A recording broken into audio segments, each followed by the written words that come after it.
get you awake right now by starting, as we always do, with a song from our band. We are going to start with Hooked on a Feeling.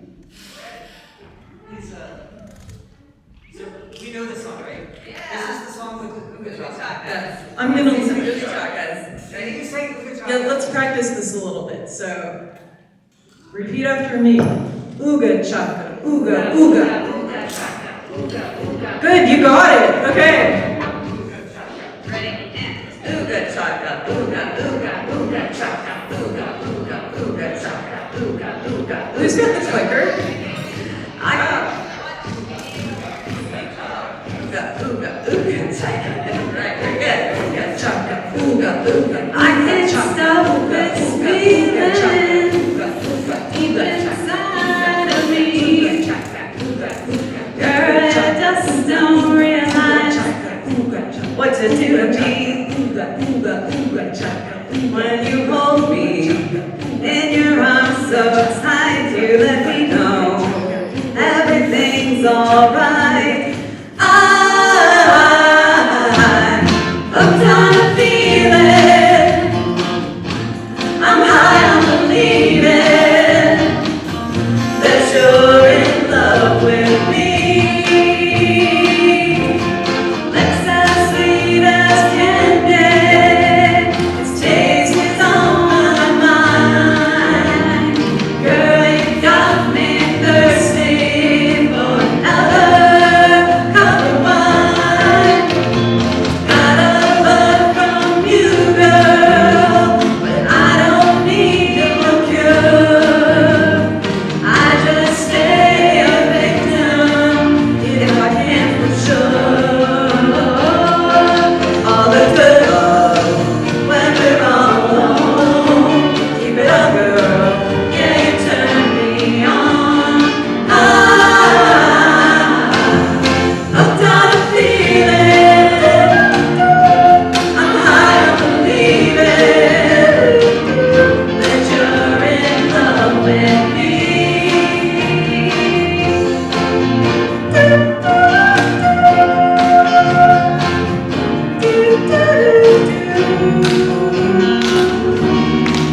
All the good Ooga Chaka, Ooga, Ooga, Ooga Chaka, Ooga, keep it up, girl. Yeah, you turn me on. Hooked on a feeling. I'm high on believing that you're in love with me. I'm hooked on a feeling, and I'm high on believing that you're in love with me. I said I'm hooked on a feeling.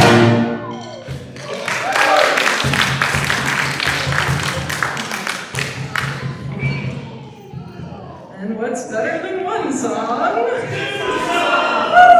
Woo! 2, 3, 4.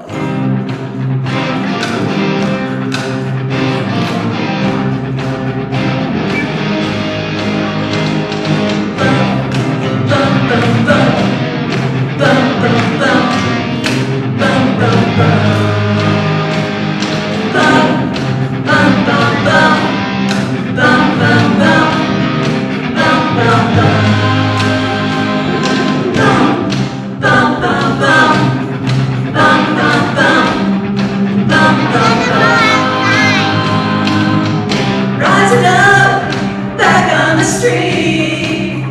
Did my time, took my chances.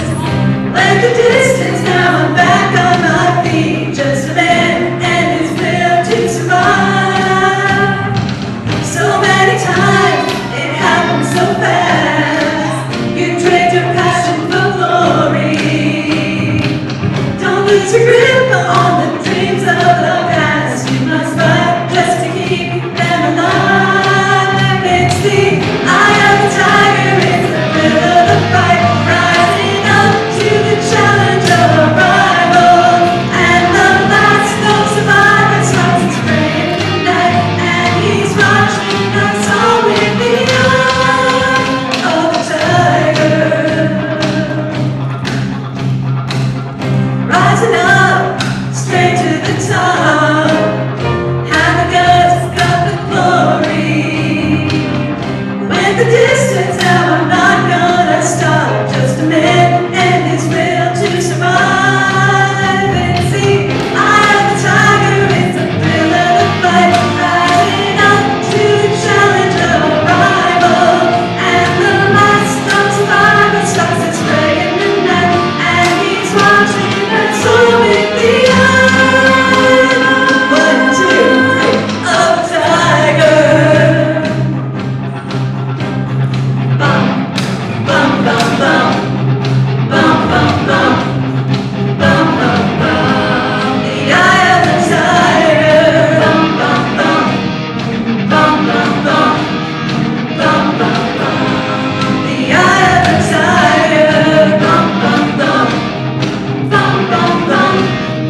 have been for a couple of years now.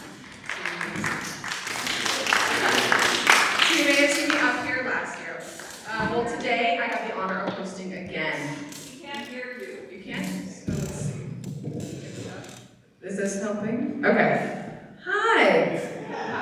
For those of you who may be new today, as always, we want to tell you a little bit about where you are today. So this is Sunday Assembly. It's a celebration of the one life we know we have, and we are one of 20 chapters across the U.S. and the UK. So what Sunday Assembly does is we strive to build a community that inspires one another to live better, help often, wonder more. We have the following shared values that are on the slide right behind me: respect, connection, which is one of our themes today, right? Connection, empathy, compassion, reason, curiosity, doing good, and self-improvement. We are secular and inclusive. We aim to make assemblies that enrich all of our lives. So these are monthly, and we see you here every month, which is just fabulous.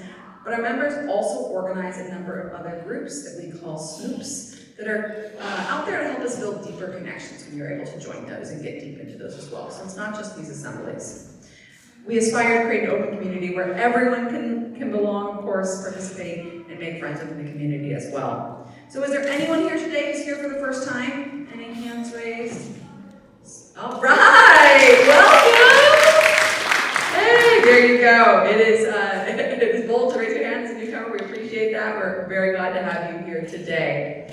So I'd actually like to invite to the stage my favorite person, who is going to do our icebreaker, and that is my husband, Kevin. Come on down to the stage. Woo! Good morning, everyone. I'm Kevin. This is Ryan. He's still learning. Is it good? So I have an icebreaker for you today in Ben's stead. And in the spirit of connection, I'd love for each of you to think about and share with your neighbors a fun fact about yourself. But I know that there's a lot of pressure to think of interesting fun facts. So in this case, I'm going to encourage you to think of a boring fun fact. So I have two examples for you what I mean by that. So for myself personally, one boring fun fact is that I always put on both of my socks before putting on one of my shoes. I think it's uncomfortable to put on one sock in one shoe and then the other foot. Right. So, and then the other boring fun fact I can think of is that I always sleep on the side of the bed that's furthest from the bathroom, because my wife declares that she needs the side of the bed that's closest to the bathroom. So those are my two fun facts. Go ahead and share with your neighbors now.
All right.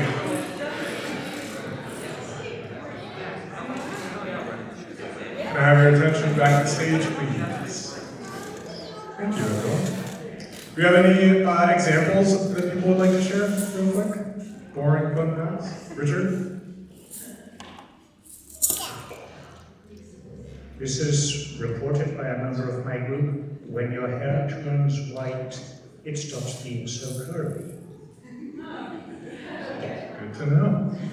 One more? I started playing music in the 4th grade with the tuba. Love it. Thank you, guys. All right, that's our icebreaker for today.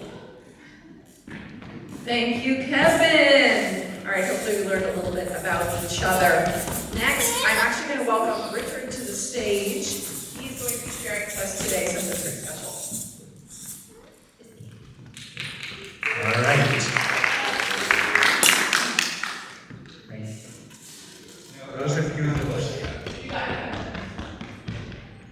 Those of you who've had a look at this t-shirt know why I missed July's assembly. I was in England going to the annual conference, which will explain itself. It's a self-explaining video. I want to report that it was all the fun things about a Sunday assembly times 5. Friday morning, Friday afternoon, Saturday morning, Saturday afternoon, and then on Sunday morning we went to the local Sunday assembly where they actually had a local invited speaker that no one had seen before. The other thing is just how great it was to meet all these new friends, and they really did feel like friends because I knew they had something major in common with me. So, roll the video.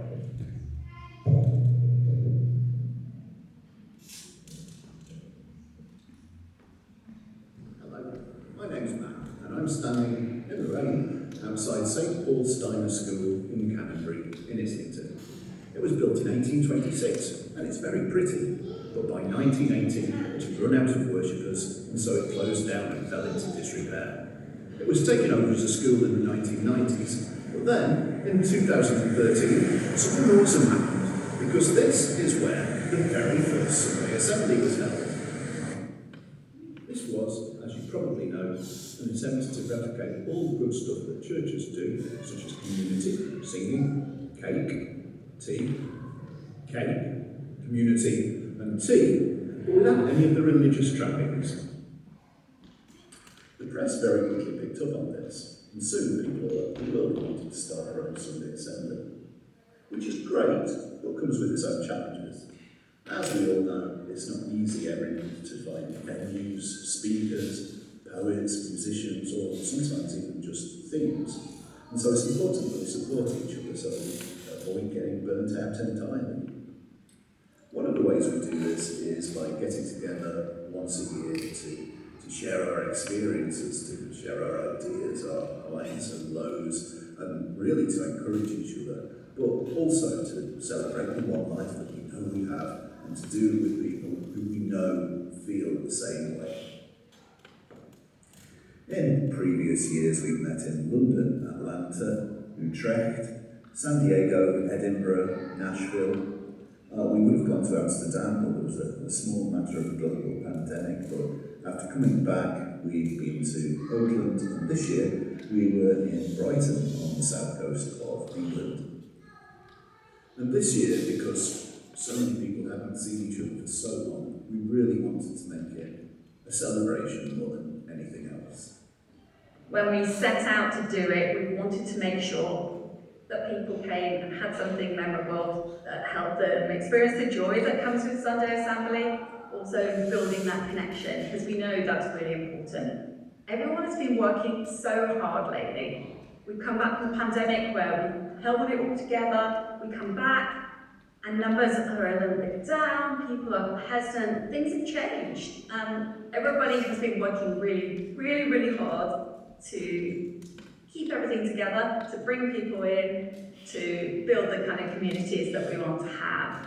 Sunday Assembly is something that we celebrate life at, so let's have some celebration in our event. We want joy, we want connection, we want questioning and curiosity. So we built the event around those ideas. We wanted it to be awesome. So yeah, there was a lot of hard work. These things always are. And would we do things differently if we were doing it again? Possibly, but perfect is the enemy of good. Perfect's probably the enemy of getting anything done at all. But we've had quite a lot of good feedback. Like this. Nice meeting up last night, spent time on all the nights and really fabulous time. But half of the planned events, I really enjoyed Steve Chapman. He talked about 4 or 5 projects, and they were really fascinating. And that's just one example of the amazing things that the Sunday Assembly team come up with for us to go and join in. There was also all kinds of fabulous workshops and games, and we all went out to dinner in Brighton. We went to the gay karaoke bars, and we had a wonderful time. It's the first time to go to a conference this like it was named at the Boston Fest. I really did enjoy it. Great talks, great speakers, great activities, and trying to meet a lot of people from different locations as well. So I thoroughly recommend it. We'll definitely try and go next time. In the end, we all want to see Sunday Assembly thrive. We want to see communities based on compassion, awe, wonder, helping people. And obviously you're not going to get that just from one weekend a year. It is something that happens all year round in our own homes and cities, but it's also something that's worth it. However, if these kind of weekends do leave people feeling energised, recharged, and ready to carry on with doing Sunday Assembly, then yeah, it was probably worth it, no matter how much hard work it was. But that's enough from me. I'm going to leave the last word to Ange. Bye. What really made it was the people. There was lots of joy, lots of celebration, lots of curiosity, and lots of connection. And the connection happened not just in the bits we planned, but also in the other spaces, in the evenings, at dinner, in between, while people were sitting on the steps getting some air at the front of the venue. We loved doing it. It was hard work. We couldn't have done it without all the volunteers, and we couldn't have done it without everybody who came to it and made it absolutely amazing.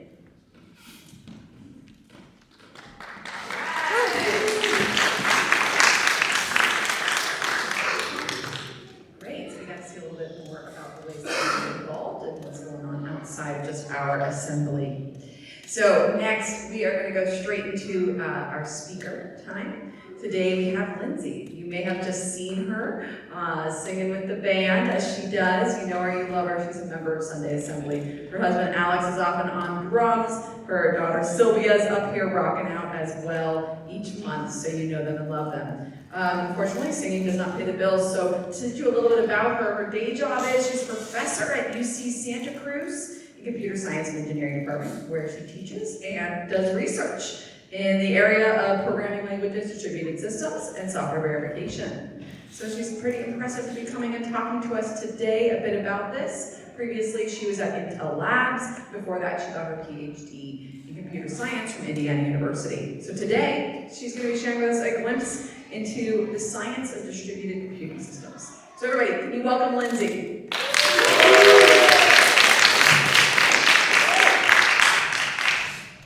Thank you for the warm welcome. Hi, I'm Lindsay. We're going to talk about distributed systems. I'm going to warn you though, this talk is a little bit different from the talk that I planned to give. I sat down to write the talk yesterday, and this is what came out. So I went with it. So, has anybody here seen the movie The Social Network? Yeah, a lot. Okay, yeah. If you haven't, I recommend it. So, the movie takes place 20 years ago, at the dawn of the 21st century. And it's a dramatization of the early days of Facebook. It's a good movie. It's very entertaining. It's gripping. Screenplay by Aaron Sorkin. This is the amazing opening scene. And the movie almost certainly takes a lot of liberties with the truth. However, there was one part of it that, to me, felt so historically accurate that it actually made me gasp with recognition. And it's this part. After the opening scene, in which the Mark Zuckerberg character's girlfriend dumps him, he goes home and sits down at his computer in his dorm room. He is a nerdy 20-year-old undergrad college student, and I can tell you from personal lived experience that what he does then is exactly what nerdy college students did in 2003 when they got home. He goes on LiveJournal. In particular, he goes on LiveJournal to write hateful things about his now ex-girlfriend. But that's not what I want to talk about. What I want to talk about is LiveJournal. So LiveJournal, or LJ for short, was a social networking website that predated the term social networking. And in 2003, I used it every day. I, too, was a nerdy 20-year-old college student, and that's what we did. I got to know a lot of people on LiveJournal, including Alex, who is now my husband of 12 years.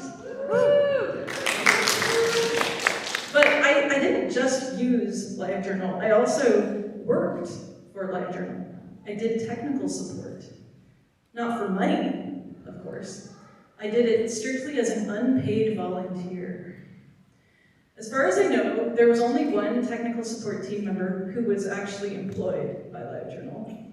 Her name was Denise, and she's one of my personal heroes. One of the many things that Denise did was cultivate a community of dedicated people who did LiveJournal tech support for free as volunteers because we wanted to. And it's hard for me to imagine people doing free tech support for fun at Facebook or Twitter or whatever they're called now. I think the fact that we were willing, and not only willing but actually eager to do this for LiveJournal says something about how much LJ meant to us.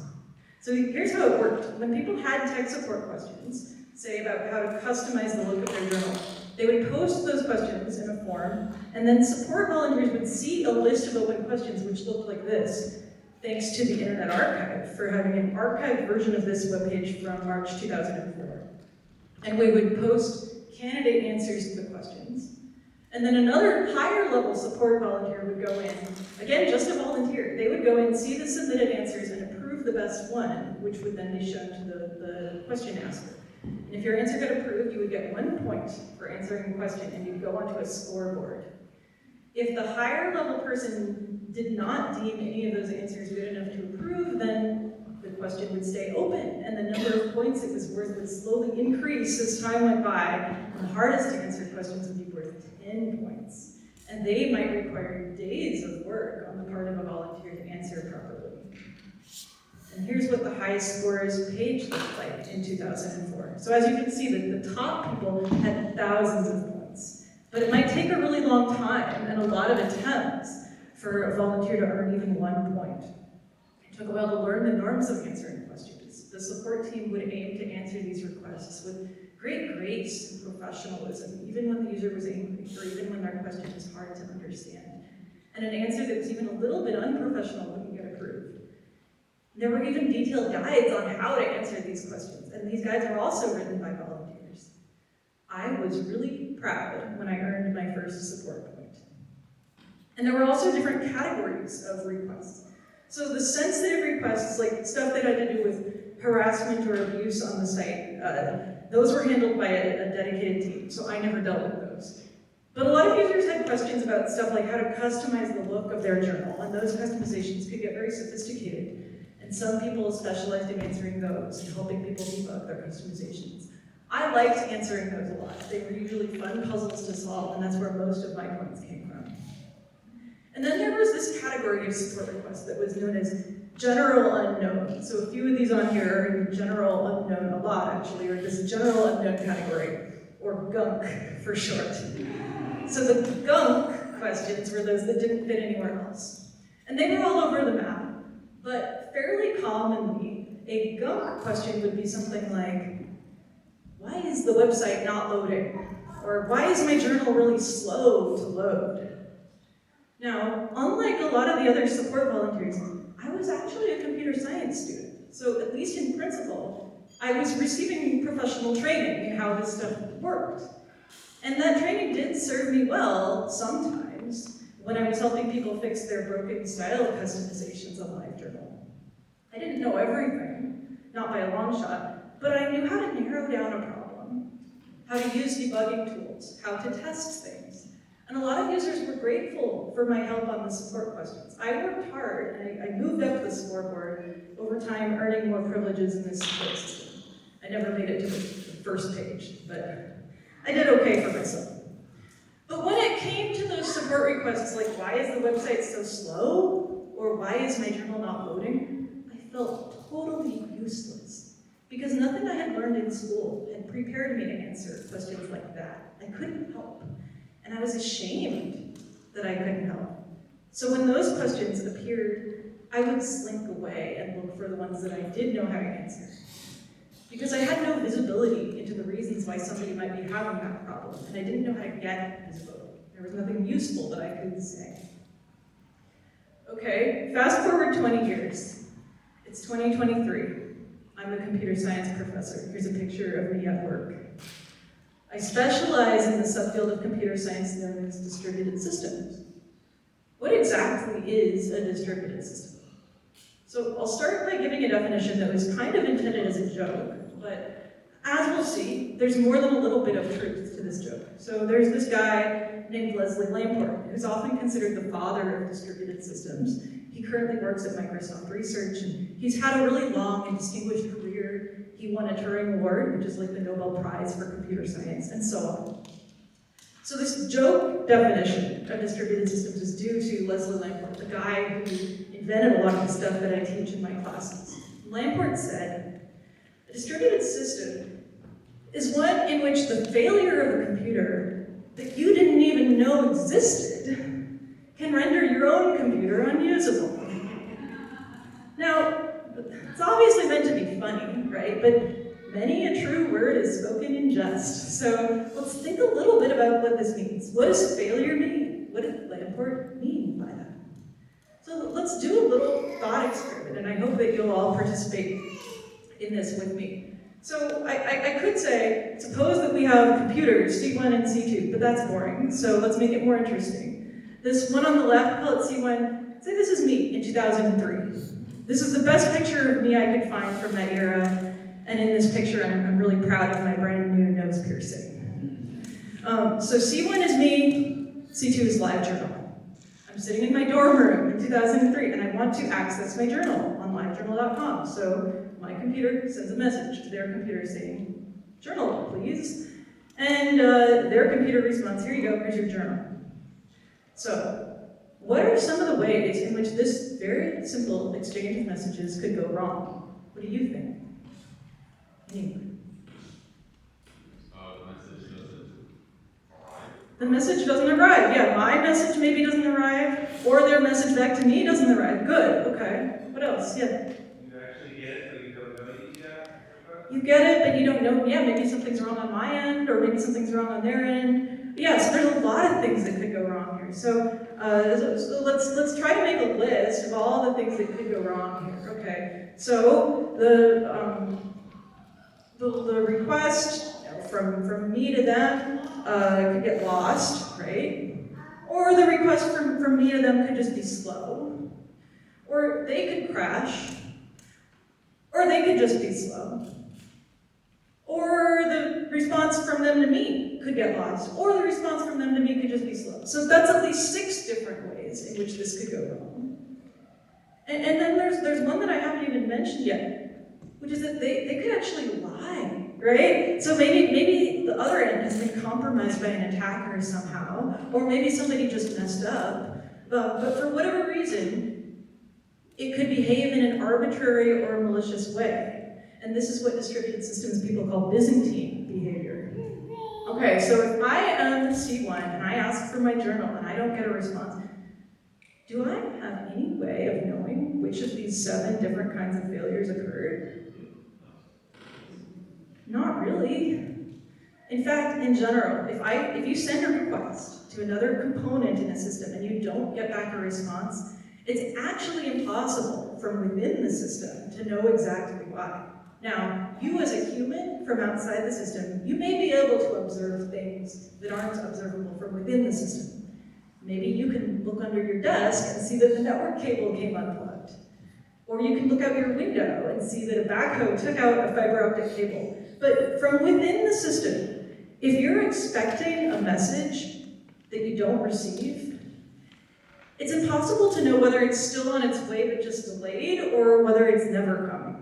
So this brings us to a possibly more helpful definition of distributed system. So distributed system is a system that's made up of independent components that communicate by passing messages to each other over a network and in which the components or the network connections can fail independently. So this independently thing is important because it means that the whole system is not succeeding or failing as a unit, but rather that at any given time, some parts of it might be working and other parts might be broken. So people who work with distributed systems have to contend with and plan for constant partial failure. So, coming back to this live journal example, what actually happens in real life, right? So suppose I make a request and I don't get a response. Who knows why? Possibly because the response got lost on the way back, but I don't actually know why. So how do real computer systems actually deal with this? Anyone know?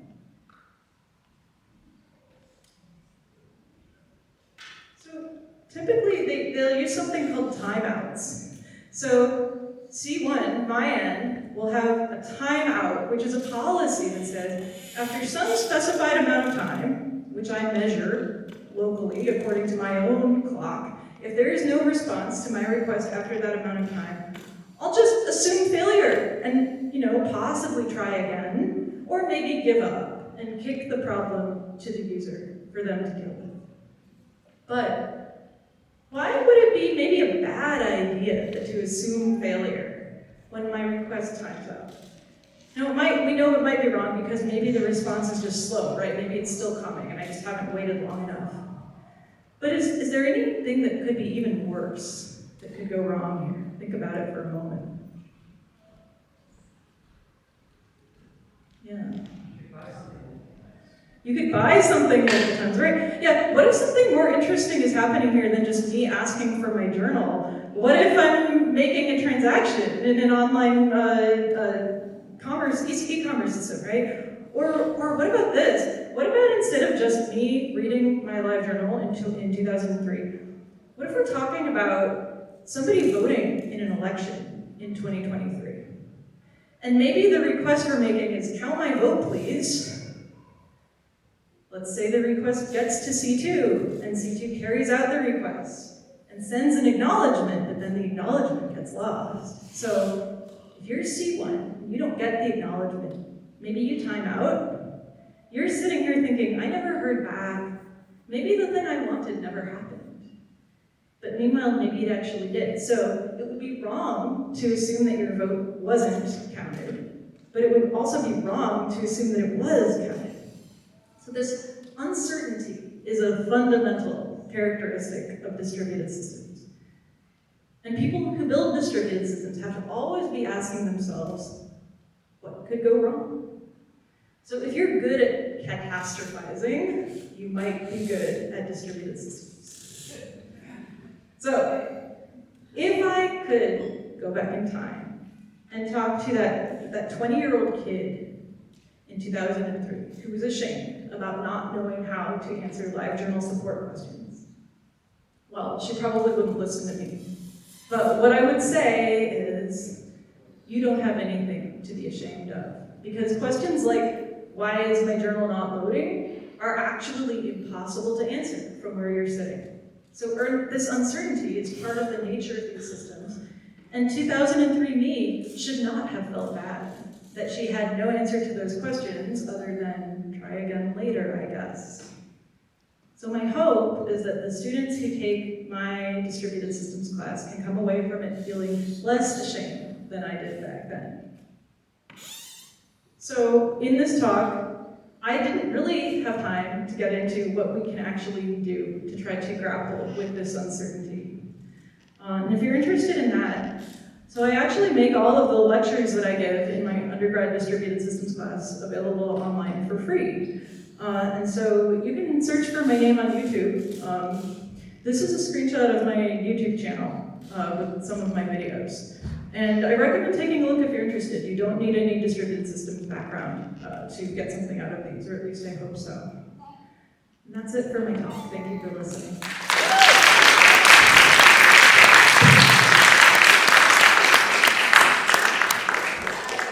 Thank you so much, Lindsay. That was fabulous. Now, there we go. Now, Sunday Assembly is volunteer run, so everybody you see doing things today is, of course, a volunteer. volunteer trying to make today a really lovely time for you, as well as all the various other things that we have going on throughout the month. So there's actually an opportunity every month, every week, to get involved in some way. So if you have extra cycles to spend, we hope you spend them with us. Some of the ways that you can be a volunteer include, of course, kitchen setup and cleanup. We do a potluck after our assembly every month, which is so fun. Of course, that does require volunteer effort. A backup soundboard runner would be fantastic. Today we have Neil on soundboard doing a great job. Thank you so much. And we welcome more of you if you have an interest in that type of work.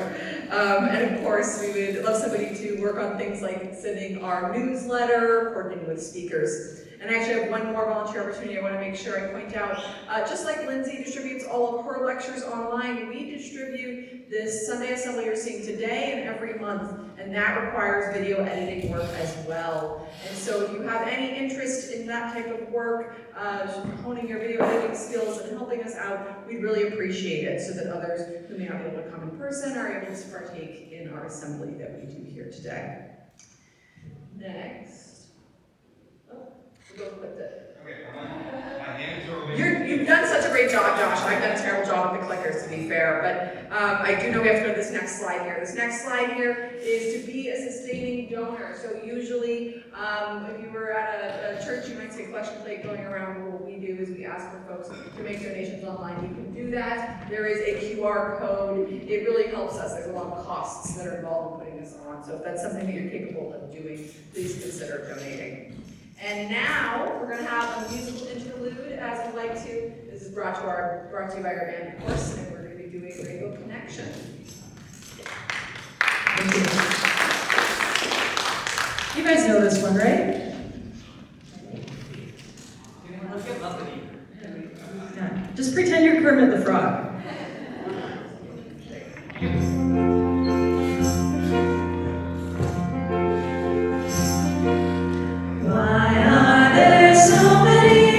Songs about rainbows and what's on the other side.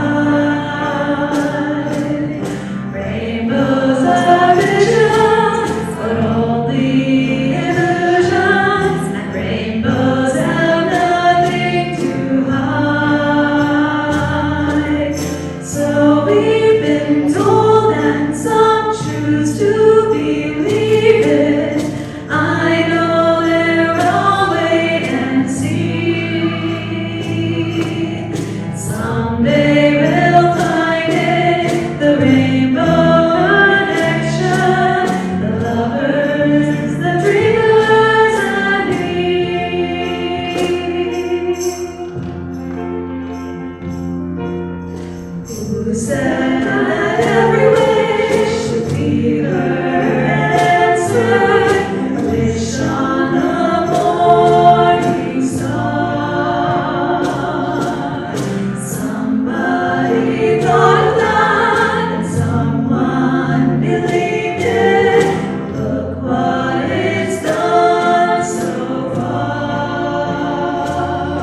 Thank you, band, and those that sang along.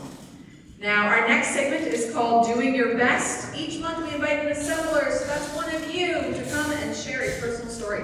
I'm welcoming to the stage here Hubert, who I've been lucky enough to get to know in the last few years. Hubert, take it away. Everyone, thank you very much. Thank you very much. So, I'm gay, I'm out of the closet, and I've got myself a boyfriend. Love him very much. I've been out in California for 8 years. I moved here originally from Texas, and I ain't gonna lie. I moved out here in part because I wanted to get away from my family. Wasn't out to them yet, and I've had disagreements before on the nature of religion, places in society.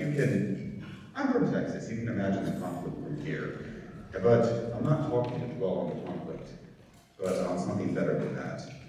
And for that, let me drag you back about a month or so. Picture the scene like this. It's night, and the stars are out brightly. You can smell cactus just over the slight wind of the desert. It's dark and I can barely see around me, but I know that on my right is Joey, and he is just taking his time looking up at the stars. He's been in, well, the city, just the metropolitan around here for most of his life, and he's barely ever seen it as bright as it is. And on my left is my mom. She's sipping at some smoked wine, and she's just telling us about the state of the cabin that she has built up and maintained out here at our family reunion. We're out in a Baptist encampment. We're out in, well, the middle of nowhere, deliberately. It's a place where people can reconnect with each other and with the one that created them. And for the longest of times, I really haven't felt welcome out there. That's in part because of just the nature. It's a Baptist convention. But in addition to that, this was our family's tradition to come out here, to reconnect all 100+ members of us. And just me coming out, trying to introduce Joey to my family, there was hurdles to that, problems. That's not what I'm trying to focus on right now, not because that hasn't been put to bed, thankfully it has, but more because I want to celebrate just the progress, the happiness that we have here, because on that night, I saw my mom and Joey just trying their best to connect with each other, in spite of any differences that they have from Texas to California, from different religions, from different views on society. My mom was trying her best to try to overcome where she was in life, how she grew up in life, so that she could make my beloved feel like he was at home. And it felt that way for the rest of the trip. Not a hint of rejection from these fairly more conservative people, as they just wanted to make us both feel right at home. We left a couple of days afterwards. It was a big vacation. We went to Denver, among other stuff. But I'm not going to forget that trip right there, because that's when not just I was able to bring Joey home to my childhood, to where I've essentially grown up once a week, 1 year out of every, 1 week out of every year for most of my life. But just the fact that even though I don't see eye to eye with my family and everything, they are willing to reach out to me, and that is rare nowadays. So, thank you very much. This doing your best wasn't me doing my best. It honestly is just for my mom, because she certainly was that night for that trip. Thank you very much.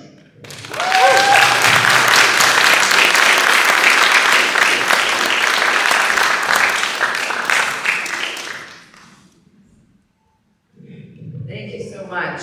You would really appreciate that. So to everyone else who's sitting out there today, I want to encourage you to think about a time that you've been doing your best, or if there's struggles in your life you feel comfortable sharing with us, or some story that you'd like to share. We'd love to see you up here. So that was just fabulous, Hubert. So now we are going to move to our moment of reflection. All right. This moment of reflection is brought to us by Assembler Steve, who is not here today, but I wanted to share a little bit about the clip we're about to listen to as we sit and reflect together. So they are sandhill cranes that take center stage in this sound piece. It's a dawn course, and Steve, who is typically our technical director, recorded this in Sierra Valley Marsh near Portola, California, so not too far from here, just at the end of June, so pretty recently as well.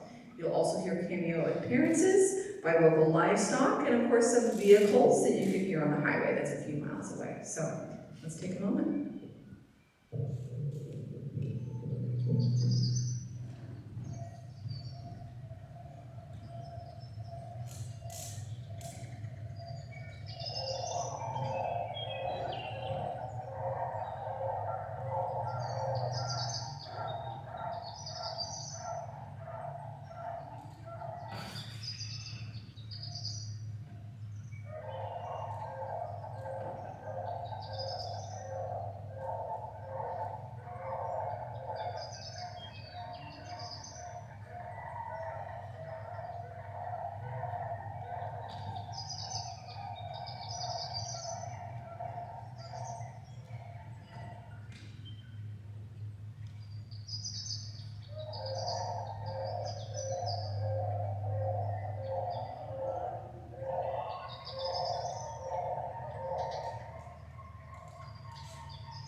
Welcome back. Now, next we have Life Happens, where we find out about the joys and sorrows in the lives of our community. Richard.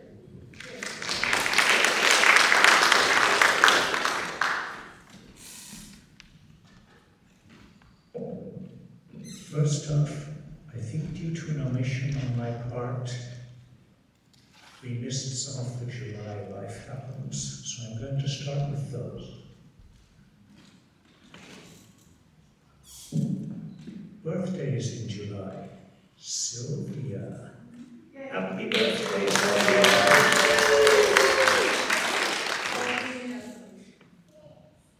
6.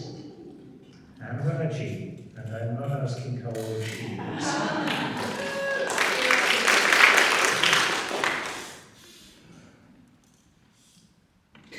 And this is from Krista.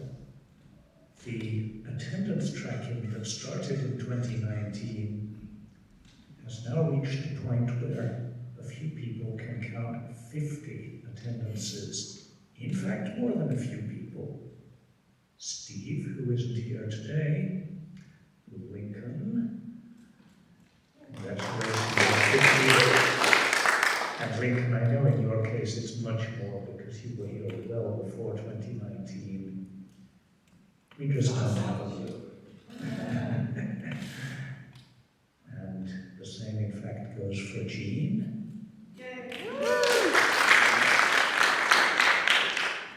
For Raji. For Krista herself, of course. And we found at the piano. And for me.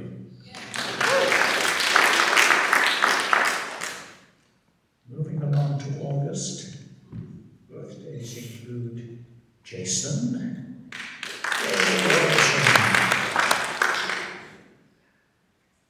and Jean, and Maya,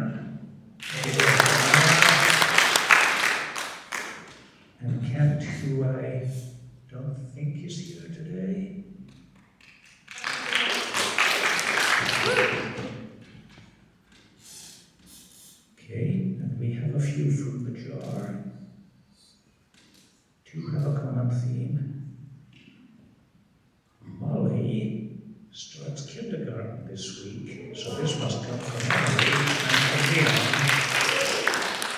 And Leon starts his new job. Okay, which of them is going to be learning more, do you think? And faster? Molly. And Elizabeth reports that, and John report that Lydia starts third grade, and Everett starts his kindergarten. Not to be outdone in learning, John is working on opening a coffee shop.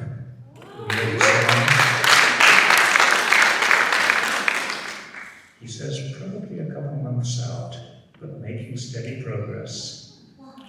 So let us know, John. I'll be happy to stop by.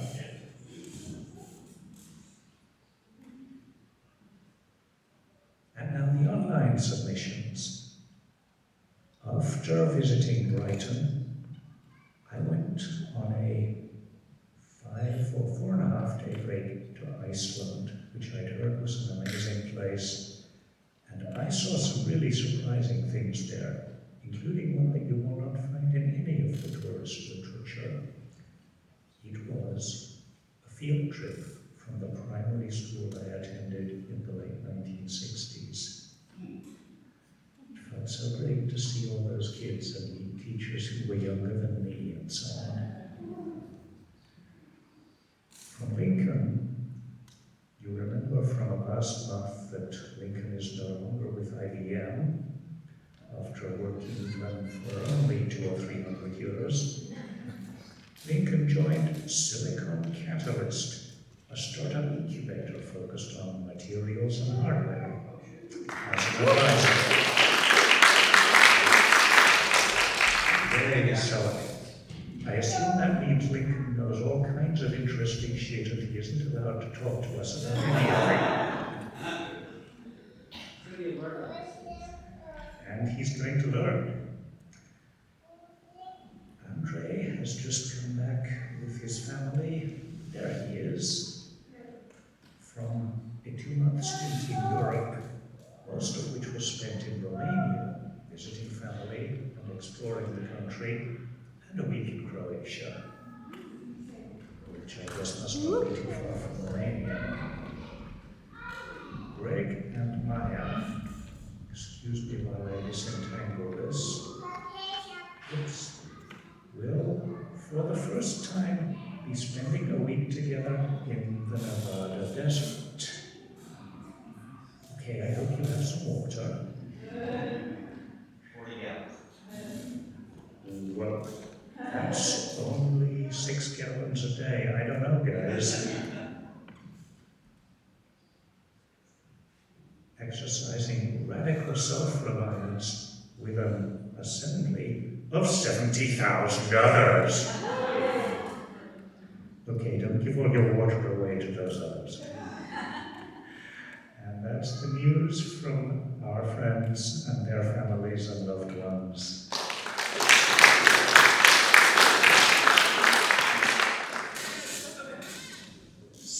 Thank you, Miranda. Krista? All right, I'm gonna take over here. You and returning, oh, except Miranda, I do need your script. I do not have this all memorized. Okay, so, some of you may know, I am the representative for our chapter at Sunday Assembly in America. So I am privy to some pretty cool information that I want to share with you today. And that is that people want to make more Sunday assemblies. Is that awesome? So, first of all, I met with our good friend Fausto, who moved to Seattle. And the reason I met with Fausto is that we got a submission on sundayassembly.org from someone in Seattle that wants to learn more about making an assembly in Seattle. Yay! That conversation went really well, and we're gonna touch base with them again soon. There is someone in Newcastle that is in progress restarting Sunday Assembly Newcastle. So woo for that! Now we've got the really interesting part. you guys may know we started in the UK, then we got a bunch of chapters in the US, and we had a little bit around the periphery of the UK and the US, okay? But now, we have someone that wants to start Sunday Assembly, Seoul, South Korea. Yeah, that's huge. And I talked to Ross about that. That meeting went really well. They're working on next steps. They even talked about what music they're gonna do. He sent a list of popular Sunday Assembly songs here, but he said, feel free to do songs in your language that are popular there that fit the Sunday Assembly feel. And now, last but definitely not least, we have someone, get this, we have a pastor in Kenya that wants to convert his church to a Sunday Assembly. Yeah. We thought that there must be some mistake. You must think we're a church. You must think we're something other than what we are. So Matt in London met with this gentleman, fully expecting to convince him that we're not what he's looking for. In fact, we are what he's looking for. People in Kenya are moving away from organized religion but wanting communities like ours. So I just think that that is so amazing, and I wanted to share with you. All right. The only reason that this group is able to come together every month is because of our organizers, and I want to give them a round of applause, please.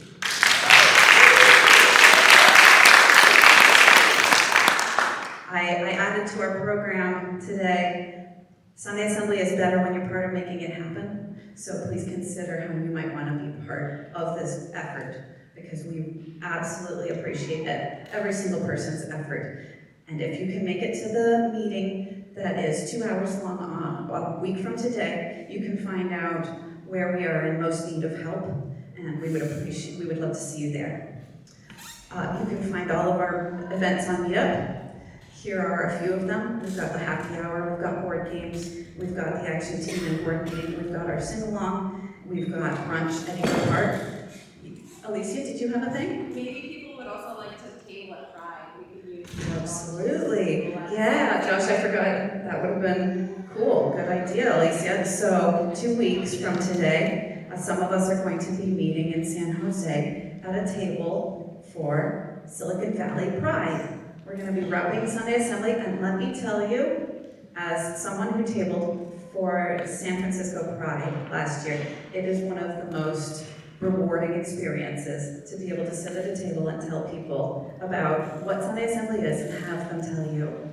That's amazing. That's exactly what I want. I wish that there was something like, I've been wishing that there was somewhere that I could go, that I could feel accepted, that I can be who I am, regardless of my beliefs, regardless of my identity. It's amazing, and so please let us know if you want to be part of that experience. Our next assembly will be a month from today, and that's it for me. Now it's on to Miranda. Hi. Thank you, Krista.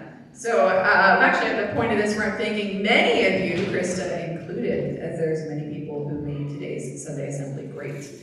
One of them was, of course, just did a fabulous job as our speaker. So Lindsay, I'd like to actually invite you back up here for some gifts that the community has put together for you.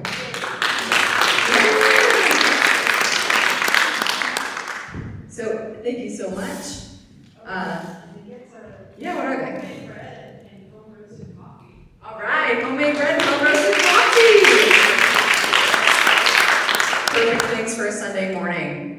I want to also say thank you to everyone else who participated in today's program. Of course, that's going to be our icebreaker, Kevin, Life Happens from Richard, Hubert, Steve, who did a moment of reflection, was not here, and our greeter, Alicia, who is always there for us.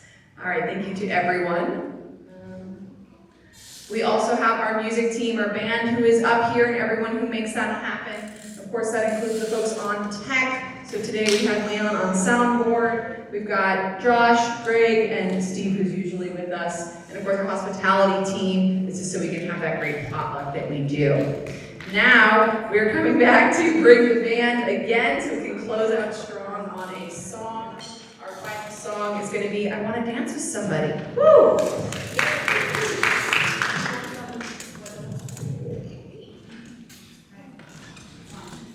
3, 4.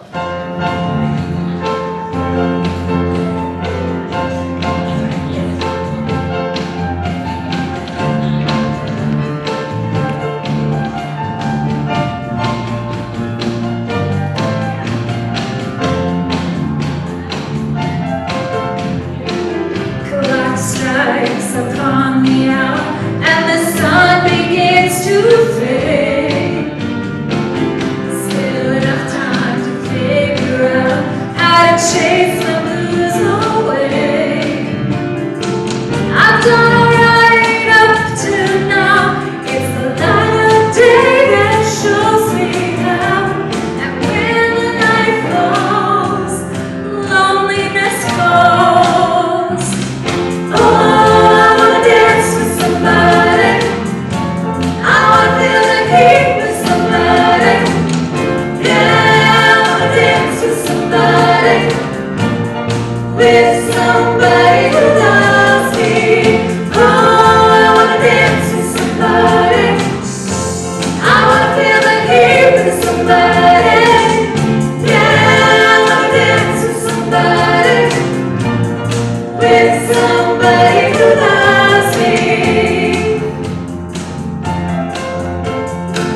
I've been in love and lost my senses, spinning through the town. Sooner or later the fever ends, and I wind up feeling down.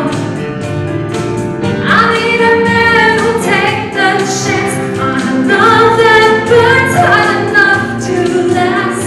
So when the night falls, my lonely heart calls. Oh, I wanna dance with somebody. I wanna feel the heat with somebody. Yeah, I wanna dance with somebody. With somebody who loves me. Oh, I wanna dance with somebody. I wanna feel the heat. Yeah, I wanna dance with somebody. With somebody who loves me. Somebody who, somebody who, somebody who loves me. Yeah, somebody who, somebody who, to hold me in his arms. Oh, I need a man who'll take a chance on a love that burns hot enough to last. So when the night falls, my lonely heart calls. Oh, I wanna dance with somebody. I wanna feel the heat with somebody. Yeah, I wanna dance with somebody. With somebody who loves me. Oh, I wanna dance with somebody. I wanna feel the heat with somebody. Yeah, I wanna dance with somebody. With somebody who loves me. Don't you wanna dance? Say you wanna dance. Don't you wanna dance? Don't you wanna dance? Say you wanna dance. Don't you wanna dance? Don't you wanna dance? Say you wanna dance. Oh, with somebody who loves me.